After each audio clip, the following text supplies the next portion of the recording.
Ryder Power Tools представя циркуляр за метал RD CM07. Лек и удобен за пренасяне чрез застопоряване на подвижното рамо.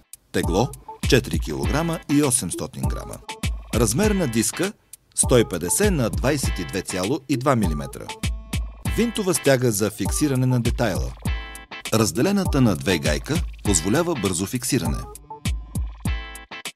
Транспортир за рязане под ъгъл. Метален предпазител на диска.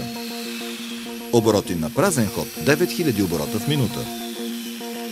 Мощност 610 вата.